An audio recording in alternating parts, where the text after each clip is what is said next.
दोस्तों, अफगानिस्तान में तालिबान की सत्ता आने के बाद सब सोच रहे थे कि अब पूरे देश पर उसका कब्जा है, लेकिन अब तक पंजशीर पर वो हुकूमत नहीं जमा पाया है, क्योंकि यहां तालिबान के विद्रोही पूरा मोर्चा खोले हुए हैं। कह रहे हैं मर जाएंगे, मिट जाएंगे, लेकिन तालिबान के आगे सरेंडर तो नहीं करेंगे। मतलब दोस्तों, घमासान तगड़ा होने वाला है। दोस्तों, अगर पंजशीर पर भी तालिबान कब्जा कर लेता है तो भारत, रूस और तजिकिस्तान के लिए भी बड़े नुकसान की बात होगी, क्योंकि इस इलाके में तीनों ही देश अंदरूनी तौर पर जुड़े हैं। इस वीडियो में आप जानेंगे कि इस वक्त तालिबान का विरोध कर नेता भारत की रॉ के साथ गहरी नजदीकी रखते हैं, लेकिन कमबख्त आतंकी फैक्ट्री पाकिस्तान ने यहां भी अपने दुर्दांत आतंकी भेज दिए हैं, जिसे NRF यानी national resistance front of Afghanistan कमजोर पड़ती दिख रही है। हालांकि उसका जज्बा किस कदर है, इसका अंदाजा बस आप इस बात से लगा सकते हैं कि उसके केवल 9000 लड़ाकों ने तालिबान के 2000 से ज्यादा आतंकियों को ढेर कर दिया है। दोस्तों, यहां से अफगानिस्तान में गेम चेंजर संकेत मिल रहे हैं, क्योंकि मोर्चे का नेतृत्व अहमद मसूद कर रहे हैं और अफगानिस्तान के कार्यवाहक राष्ट्रपति अमरुल्लाह सालेह भी इसका हिस्सा हैं, जिनका दावा है कि इसी सप्ताह तालिबान के 700 से ज्यादा लड़ाकों को मार दिया है और करीब 1000 आतंकी सरेंडर कर चुके हैं।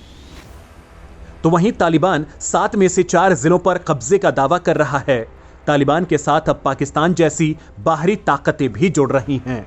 तो सालेह ने संयुक्त राष्ट्र से पत्र लिखकर अंतर्राष्ट्रीय समुदाय से मदद की मांग की है और नरसंहार की आशंका जताई है। यानी दोस्तों, अफगानिस्तान में कुछ बड़ा होने वाला है, जिसकी हर बात को जानना बेहद जरूरी है। दोस्तों, संयुक्त राष्ट्र को लिखे पत्र में पंजशीर के ताजा हालातों के भयावहता का अंदाजा लगाया जा सकता है, क्योंकि सवाल उठ रहे हैं कि अफगानियों के नेता अमरुल्लाह सालेह और मसूद की सेना कब तक पाकिस्तान समर्थित तालिबान के आगे टिक पाएगी। क्योंकि दोस्तों, अमरुल्लाह सालेह ने संयुक्त राष्ट्र को पंजशीर में मानवीय संकट पर पत्र लिखकर तालिबान को रोकने के लिए राष्ट्रीय और अंतर्राष्ट्रीय एजेंसियों से तुरंत अपने संसाधन जुटाने की अपील की है। उन्होंने लिखा है कि काबुल में तालिबान के कब्जे के बाद पंजशीर पहुंची स्थानीय महिलाओं, बच्चों, बुजुर्गों सहित करीब 2.5 लाख लोग घाटियों में फंसे हैं। ये लोग अमानवीय संकटों और मौजूदा हालातों से जूझ रहे हैं। अगर इस स्थिति पर ध्यान नहीं दिया गया तो बड़े पैमाने पर मानवीय तबाही देखने को मिलेगी, जिसमें मानव अधिकारों के हनन से लेकर भुखमरी, सामूहिक हत्याएं और नरसंहार शामिल हो सकते हैं। सालेह ने कहा है कि हम संयुक्त राष्ट्र और अंतर्राष्ट्रीय समुदाय से पंजशीर प्रांत में तालिबान के हमले को रोकने के लिए हर संभव कोशिश करने की अपील करते हैं। दोस्तों, सालेह की बातों से साफ है कि वो पूरे जज्बे से तो लड़ रहे हैं, लेकिन लड़ाई में कमजोर भी पड़ रहे हैं। इस मामले में कांग्रेसी नेता शशि थरूर ने भी एक चौंकाने वाला खुलासा किया। उन्होंने कहा कि पंजशीर में हालात बहुत खराब हैं। पाकिस्तान की कुख्यात खुफिया एजेंसी ISI और तालिबान ने इलाके में अपना पकड़ मजबूत कर लिया है। मेरे सूत्रों को इस बात का संदेह है कि विद्रोही बल टिक पाएंगे। सालेह ने एक दोस्त को बताया कि 3 घंटे पहले उनके सामने एक हेलीकॉप्टर उड़ान से बाहर निकलने की पेशकश की गई थी, लेकिन उन्होंने मना कर दिया। बलिदान के बिना देशभक्ति का कोई अस्तित्व नहीं है।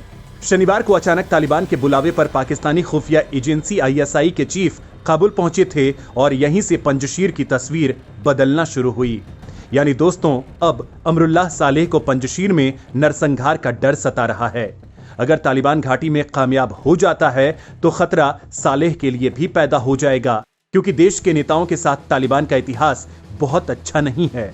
इससे पहले अफगानिस्तान के पूर्व राष्ट्रपति नजीबुल्लाह की तालिबान ने 27 सितंबर 1996 को बर्बर तरीके से हत्या कर दी थी। उन्हें बुरी तरह पीटा गया, उनके गुप्तांगों को काट दिया गया, फिर सिर में गोली मारकर क्रेन से लटकाया गया। बाद में उन्हें राजमहल के पास एक लैंप पोस्ट से लटका दिया गया था। ऐसे में इस बात से कतई इनकार नहीं किया जा सकता कि तालिबान आने वाले समय में सालेह के लिए निजी रूप से बहुत बड़ा खतरा साबित हो सकता है। आपको बता दें कि तालिबान को पाकिस्तान और चीन का साथ मिला हुआ है। पाकिस्तान ने कहा है कि वह अफगानिस्तान में सरकार के गठन में तालिबान की मदद करेगा। पाकिस्तान के तालिबान और हक्कानी नेटवर्क दोनों से करीबी संबंध हैं। इस मौके का फायदा उठाकर पाकिस्तान तालिबान की मदद करना चाहता है ताकि भविष्य में उसका तालिबान सरकार में दखल बना रहे। यह भारत के लिए खतरे की घंटी हो सकती है। दूसरी ओर कहा जा रहा है कि चीन तालिबान की मदद इसलिए कर रहा है क्योंकि उसकी नजर अफगानिस्तान की जमीन के नीचे छिपे प्राकृतिक खजाने पर है। अफगानिस्तान में अरबों डॉलर का सोना, तांबा, लोहा और तमाम खनिज मौजूद हैं जिन्हें चीन खुदाई कर हासिल करना चाहता है।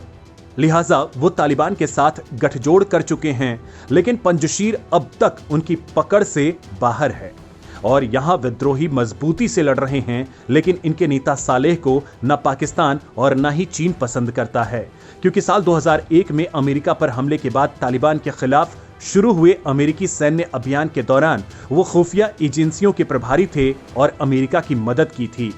वहीं साल 2006 में सालेह ने एनडीएस के चीफ रहने के दौरान तालिबान पर एक जमीनी सर्वेक्षण कराया था जो लगातार हमले कर रहे थे। उन्होंने पाया कि ये आतंकी पाकिस्तान में सक्रिय हैं और वहीं से हमले करते हैं।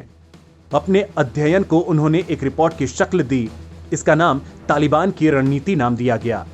इसमें सालेह की टीम ने लिखा कि पाकिस्तानी खुफिया एजेंसी आईएसआई ने साल 2005 में तालिबान को समर्थन देने का फैसला किया और नकद तथा पैसे मुहैया कराए। इस बीच अफगानिस्तान की हामिद करजई सरकार ने भारत को अपना दोस्त मानना शुरू कर दिया, जिससे पाकिस्तान भड़क गया। इसके बाद पाकिस्तान ने तालिबान को पालना शुरू किया। सालेह के रिपोर्ट में कहा गया था कि जब अमेरिकी नाटो सेनाएं कम होंगी तो तालिबानी हमले करेंगे। तालिबान के सबसे बड़े दुश्मन होने के नाते सालेह हमेशा आईएसआई और आतंकियों के निशाने पर रहते थे। सालेह पर सितंबर 2020 समेत अब तक कई बार जानलेवा हमले हो चुके हैं। सालेह के नेतृत्व में एनडीएस ने वर्ष 2004 में यह पता लगा लिया था कि ओसामा बिन लादेन पाकिस्तान के आवासीय इलाके में रहता है। सालेह ने वर्ष 2006 में बगराम में पाकिस्तानी तानाशाह जनरल परवेज मुशर्रफ और तत्कालीन ISI chief general Ashfaq Parvez Kayani के सामने ही उनकी पोल खोलकर रख दी थी। इस बैठक में कयानी इतने ज्यादा झल्ला उठे कि उन्होंने कहा कि मुझे अपने बेटे के उम्र के लड़के से खुफिया एजेंसी का काम नहीं सीखना है। सालेह ने इसके बाद भी अपनी बात को रखना जारी रखा। एक बार मुशर्रफ और करजई की बैठक में सालेह ने एक बार फिर से ओसामा का मुद्दा उठाया।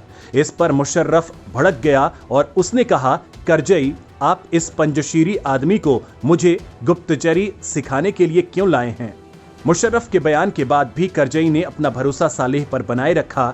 सालेह हमेशा से ही मानते रहे हैं कि तालिबान के खिलाफ सेना की कार्रवाई जरूरी है।